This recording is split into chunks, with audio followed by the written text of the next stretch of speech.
हरियाणा में बीजेपी की सत्ता वापसी होती है तो क्या मुख्यमंत्री पद पर मनोहर लाल खट्टर की भी होगी वापसी? हरियाणा में उनके बढ़ते कद को देखकर तो यही अंदाजा लगाया जा रहा है दोस्तों। आज इसी खबर पर विस्तार से हम चर्चा करेंगे। नमस्कार, मैं विनोद विक्टर, आप देख रहे हैं non stop Ellenabad.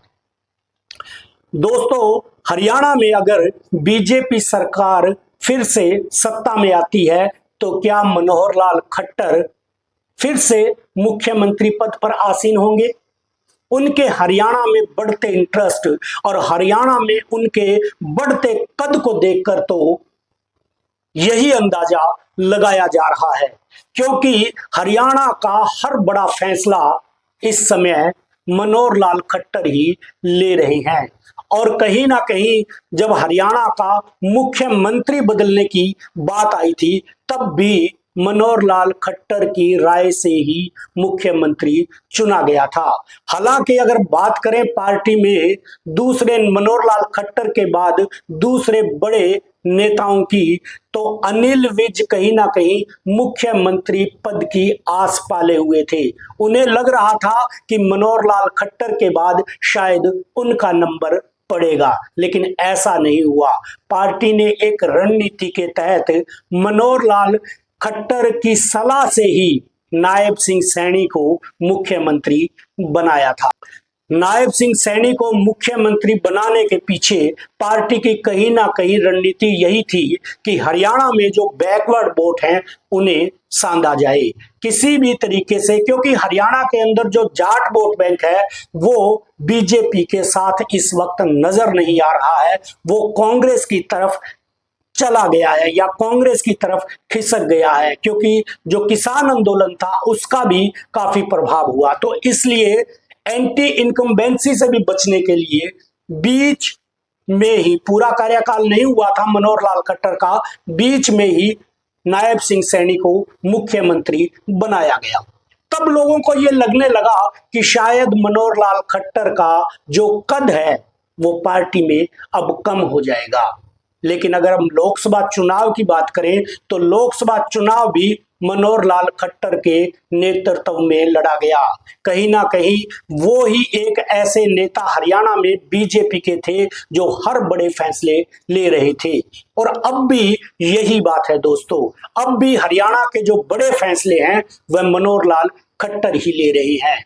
Manohar Lal Khattar RSS के पृष्ठभूमि से आते हैं और प्रधानमंत्री नरेंद्र मोदी के खासम खास समझे जाते हैं।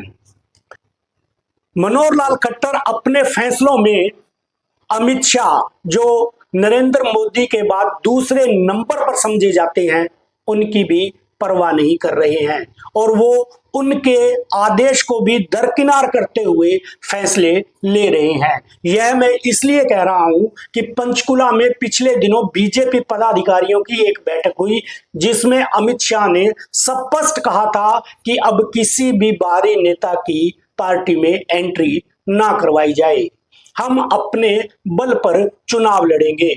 उनके कहने का तात्पर्य सीधा सीधा यही था कि टिकट की शर्त पर किसी भी जो बाहरी नेता है उसे पार्टी में न लिया जाए। लेकिन पिछले दिनों मनोहर लाल खट्टर ने उनके आदेश को दरकिनार करते हुए पार्टी के अंदर जेजेपी के विधायक जोगीराम सिहाग और नारनौल से विधायक रामपाल गौतम की पार्टी में एंट्री करवा दी। बताया जाता है कि इससे जो अमित शाह हैं केंद्रीय मंत्री, वो कतई खुश नहीं है और उन्होंने इसी से नाराज होकर अपना हरियाणा का जो दौरा था वो पिछले दिनों रद्द कर दिया था। कहीं ना कहीं अब जो एक बड़ी बात सामने आ रही है, देवेंद्र बबली जो टोहाना से विधायक हैं और हरियाणा के विकास एवं पंचायत मंत्री भी रह चुके हैं, वो जेजेपी से 2019 का चुनाव लड़े थे। वो कांग्रेस की उस समय टिकट मांग रहे थे, कांग्रेस की उन्हें टिकट नहीं मिली तो उन्होंने जेजेपी से चुनाव लड़ा था और पिछले दिनों उन्होंने जेजेपी से इस्तीफा देकर कांग्रेस का रुख किया था। लेकिन कांग्रेस के दीपक बावरिया जो प्रभारी हैं कांग्रेस के, उन्होंने स्पष्ट इनकार कर दिया था कि देवेंद्र बबली को मैंने ना कर दी है। उसके बाद देवेंद्र बबली फिर अपने प्रभाव का इस्तेमाल करते हुए, यानी उनके मनोहर लाल खट्टर के साथ काफी बढ़िया रिलेशन है, तो उन्होंने उनका उपयोग करते हुए बीजेपी में सेंध लगा ली और कहीं ना कहीं मनोहर लाल खट्टर ने यह फैसला कर लिया कि उन्हें पार्टी में शामिल किया जाएगा। तो जाहिर सी बात है, अगर देवेंद्र बबली पार्टी ज्वाइन करते हैं तो वो कहीं ना कहीं टिकट की शर्त पर ही पार्टी ज्वाइन कर रहे होंगे। दोस्तों, हरियाणा में जिस वक्त लोकसभा चुनाव से पहले एंटी इनकम्बेंसी से बचने के लिए मुख्यमंत्री बदला गया, तो कहीं ना कहीं लोगों में एक चर्चा थी कि अनिल विज बड़े कद के नेता हैं हरियाणा में, उन्हें बीजेपी मुख्यमंत्री बना सकती है। लेकिन हरियाणा के अंदर बीजेपी ने ऐसा नहीं किया। बीजेपी हाई कमान ने मुख्यमंत्री मनोहर लाल खट्टर की सलाह से ही नया मुख्यमंत्री चुना और वो नया मुख्यमंत्री नायब सिंह सैनी को चुना। कहीं ना कहीं पार्टी की ये नीति थी कि पार्टी नायब सिंह सैनी के जरिए इस चुनाव में जो बैकवर्ड वोट है उसे सांधने की कोशिश कर रही है।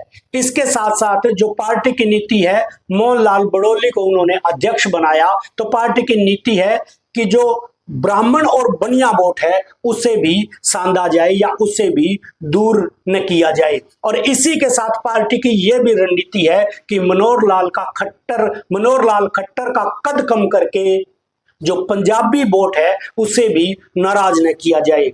तो लेकिन सबसे हैरान करने वाली बात यह है कि हरियाणा के अंदर मनोहर लाल खट्टर इस समय सबसे बड़े नेता बने हुए हैं और वो बड़े बड़े फैसले, यानी हरियाणा का हर फैसला वो ले रहे हैं। चाहे देवेंद्र बबली का फैसला हो, चाहे जोगीराम सियाग का फैसला हो, चाहे रामफल गौतम का फैसला, मनोहर लाल खट्टर जो बड़े फैसले ले रहे हैं, इसी को देखते हुए यही अंदाजा लगाया जा रहा है कि बीजेपी की अगर हरियाणा में दोबारा सरकार बनी तो मुख्यमंत्री के पद पर मनोहर लाल खट्टर दोबारा आसीन हो सकते हैं।